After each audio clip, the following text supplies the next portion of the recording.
The world has witnessed recently a seismic shift in military strategy and capability, with adversaries developing increasingly sophisticated ballistic missiles and other long-range threats, yet Britain's defence systems remain defiantly and dangerously behind, leaving critical infrastructure, population centres, overseas assets vulnerable to attacks that could devastate the nation.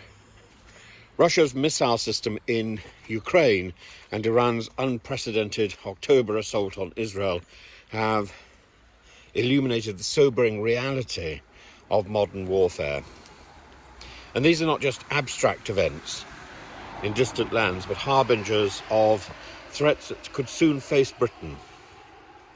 Russian systems like the Oreshnik, the hazelnut, capable of travelling at Mach 10 and striking targets thousands of miles away, and Iran's arsenal of 3,000 ballistic missiles make clear what the stakes really are. Closer to home, non-state actors like the Houthis, armed with advanced missiles by both Iran and Russia, present an additional layer of complexity. And British bases in Cyprus, critical for intelligence gathering and military operations, are alarmingly exposed to these rising threats because of our inadequacy. What's more, militant groups in North Africa and the Middle East, if equipped with long-range weapons, could bring the fight to London's doorstep. The harsh truth is that Britain has underinvested in air and missile defences for decades. While countries like Germany and Israel have made significant strides, Britain remains reliant on outdated systems, and the Royal Navy's Type 45 destroyers equipped with Sea Viper missiles offer a limited shield, but they're stretched too thin, with only 2 typically operational at any given time. Land-based defences such as the Sky Sabre system are far too few to protect critical infrastructure, and meanwhile plans to upgrade radar and missile systems have been delayed by cost-cutting twits, leaving gaps that will not be addressed until the 2030s. That's too late. Even Britain's allies have grown frustrated. NATO's capability target 2025 will formally call on Britain to significantly increase its investment in air defence. Some NATO members have privately expressed disappointment that Britain hasn't done more to protect Europe from long-range missile threats, and if the UK fails to act now, it risks becoming the weak link in the alliance's collective defence. The UK currently spends 1.6% of its GDP on conventional defence, excluding the nuclear deterrent. This is woefully inadequate. Germany has already committed billions to its air defence, and Donald Trump, his looming demand for NATO members to spend 5% of their GDP on defence underscores the urgency and the inadequacy of Britain's response. Starmer's pledged to spend 2.5% of GDP as a start, but without a timeline, it's an empty promise.